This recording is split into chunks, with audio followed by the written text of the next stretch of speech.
नींद में खाना बनाने वाली बहू।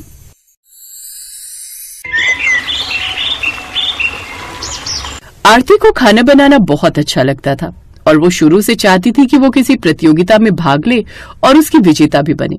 ऐसे ही एक दिन आरती रसोई के अंदर मुर्गी बिरयानी बना रही होती है कि तभी उसकी माँ आकर उससे कहती है, आखिर तू गई किस पर है? ना ही मुझ पर गई है और ना ही मेरे पति पर। तेरे बाप को तो पानी भी उबालना नहीं आता और मुझे रसोई में घुसते हुए घबराहट आती है, लेकिन तू जब देखो रसोई में घुसी रहती है और कुछ न कुछ बनाती रहती है।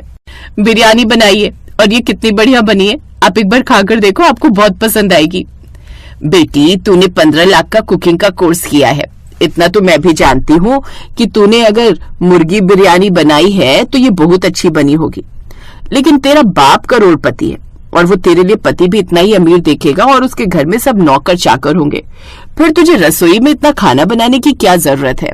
माँ, जितने भी करोड़पति लोग होते हैं वो भी यही चाहते हैं कि उनकी बहू अपने हाथों से खाना बनाकर खिलाए, और आपको तो खुश होना चाहिए कि जब मैं आने वाले समय में अपने ससुराल वालों के लिए खाना बनाऊंगी तब वो उंगलियां चाटते रह जाएंगे।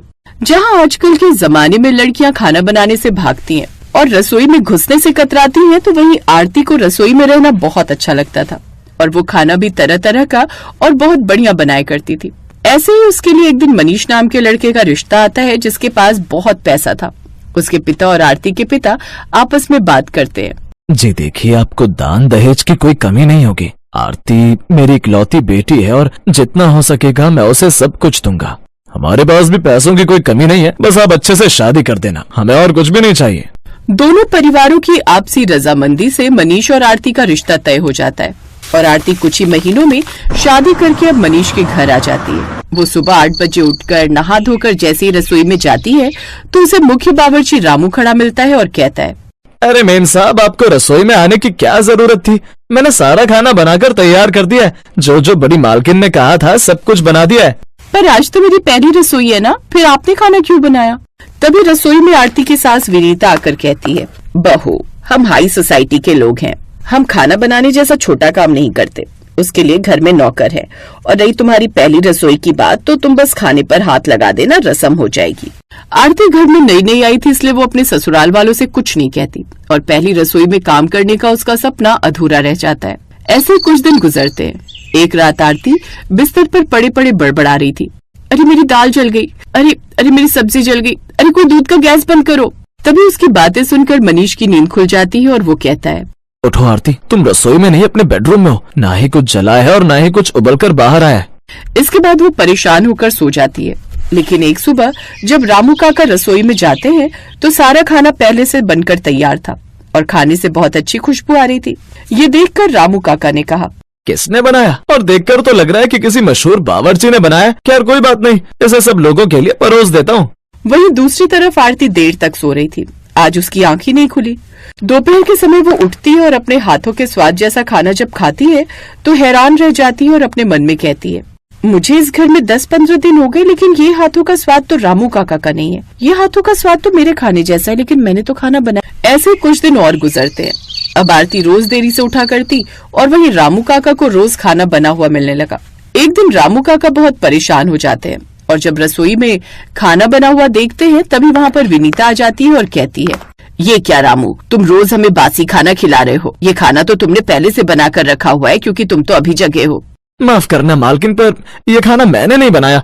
मुझे समझ में नहीं आ रहा है कि कुछ दिनों से कौन रात में खाना बनाकर चला जाता है। वहीं दूसरी तरफ आरती फिर से देरी से उठती है। तब तक मनीष नाश्ता करके ऑफिस के लिए निकल रहा था और वो आरती को उठता हुआ देखकर कहता है, मानता हूँ आरती की अमीर लोगों को देर तक सोने की आदत होती है, लेकिन इतनी देर तक भी नहीं सोना चाहिए।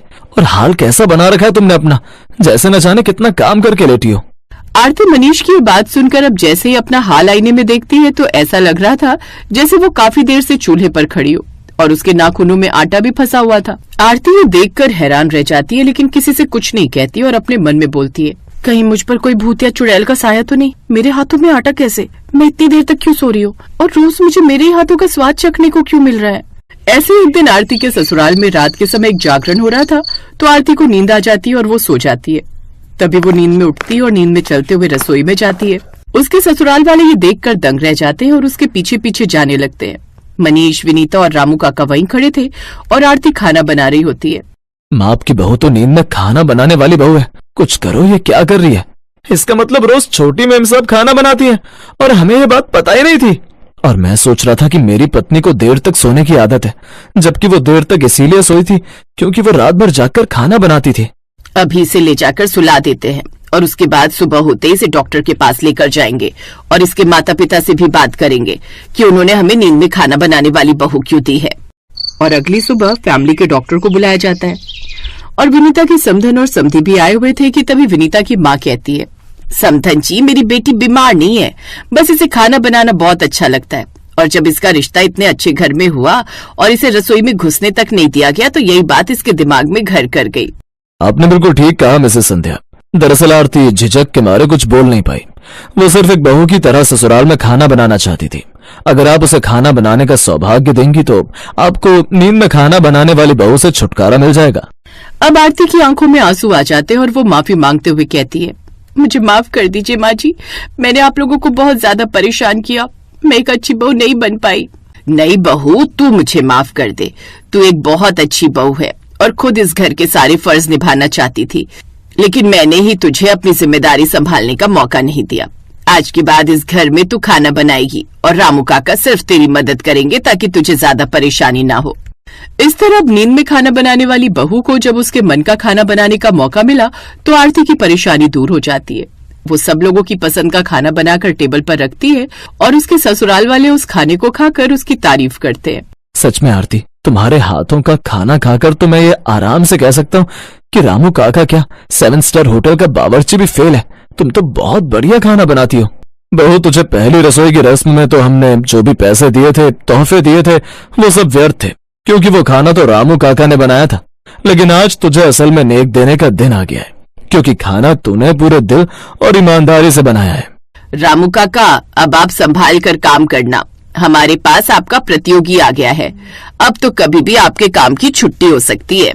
रामू काका भी ये बात सुनकर इसे मजाक में टाल देते हैं और हंस देते हैं और वो खुशी खुशी अब जागते हुए खाना बनाने वाली बहू बन जाती है और उसके बाद नींद में कभी खाना नहीं बनाती।